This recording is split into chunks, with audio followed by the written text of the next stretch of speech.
ঝিনাইদহ কুষ্টিয়া মহাসড়কের শৈলকুপা উপজেলার ২ নং মির্জাপুর ইউনিয়নের বর্দা দাখিল মাদ্রাসার পাশে কিছু সময় আগে একটি যমুনা গ্যাসের গাড়ি এবং একটি ভ্যানের মুখোমুখি সংঘর্ষে ভ্যানের চালক মানোয়ার হোসেন তিনি মারা গেছেন। স্থানীয়রা জানান যে মানোয়ার হোসেনের বাড়ি এই একই উপজেলার মির্জাপুর ইউনিয়নের মালমারি গ্রামে। সেখান থেকে কয়েকজন ব্যক্তির পান বোঝাই করে তিনি তার ব্যাটারি চালিত পাখি ভ্যানে নিয়ে চড়িয়ার বিল হয়ে এরপর এই ঝিনাইদহ কুষ্টিয়া মহাসড়ক দিয়ে গাড়াগঞ্জ বাস স্ট্যান্ডে যে পানের আড়ত রয়েছে সেখানে তিনি যাচ্ছিলেন। পথের মাঝেই এই বর্দা দাখিল মাদ্রাসার সামনে যখন আনুমানিক 11:40-এর দিকে পৌঁছায় তখন ঝিনাইদহের দিক থেকে ছেড়ে আসা যমুনা একটি গ্যাসের গাড়ি সাথে তাদের কিন্তু আসলে মুখোমুখি সংঘর্ষ হয়।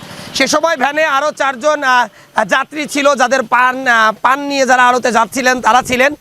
তাদের খুব একটা ক্ষতি হয়নি বা তারা তেমন কেউ আহত হয়নি। তবে এই যে ভ্যান চালক মানোয়ার তিনি ওই হ্যান্ডেলের সাথে তার শরীরটা কেটে যায় এবং ঘটনাস্থলে গুরুতর আহত হন।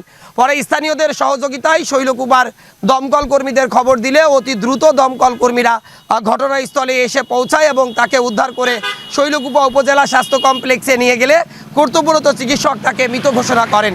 এই মানোয়ার হোসেনের বাড়ি বলছিলাম যে মির্জাপুর ইউনিয়নের মালমারি গ্রামে। সে ওই একই গ্রামের বাক্কা সর্দারের পুত্র বলে জানা গেছেন। স্থানীয়রা আমাদেরকে আরও জানান যে দীর্ঘদিন ধরে এই ঝিনাইদহ কুষ্টিয়া মহাসড়কের যে শৈলকুপা উপজেলার বিভিন্ন স্থান রয়েছে সেই স্থানগুলোতে কিন্তু সড়ক দুর্ঘটনার যে প্রবণতা সেটি কিন্তু দিনকে দিন বেড়েই যাচ্ছেন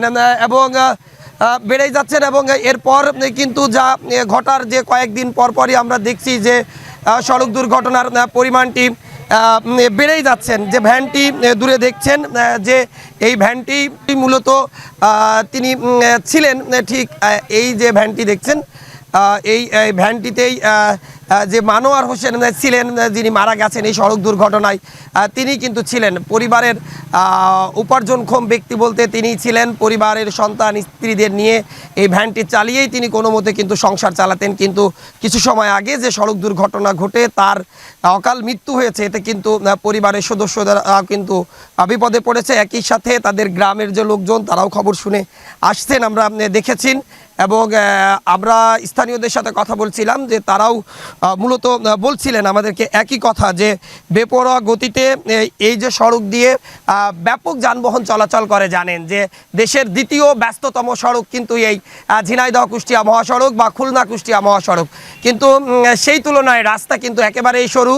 সেই তার উপরে 3 হুইলারের যেভাবে প্রভাবটা থাকে এবং 5 আগস্টের পর রাস্তায় কিন্তু হাইওয়ে পুলিশের সেই প্রভাবটা নেই, যে কারণে কিন্তু সব ধরনের যানবাহন কিন্তু অবাধে চলাচল করছে, যার কারণে সড়ক দুর্ঘটনা কিন্তু পরপর 3 দিনে 3 জন মারা যাওয়ার পর কয়েকদিন বন্ধ ছিল এবং আজকে কিন্তু আরও একজনের প্রাণ হারিয়েছেন। আমরা দেখেছি খবর পাওয়ার পর শৈলকুপা থানা পুলিশ তারা ঘটনাস্থলে এসেছেন এবং এই বিষয়ে তারা স্থানীয়দের কাছ থেকে শুনছেন যে আসলে কি ঘটেছিল। তবে ঘাতক যে ট্রাক বা ট্রাক ড্রাইভার তাদের কাউকে কিন্তু আসলে আটক করা সম্ভব হয়নি। তো এই ছিল আমার কাছে সড়ক দুর্ঘটনার সর্বশেষ।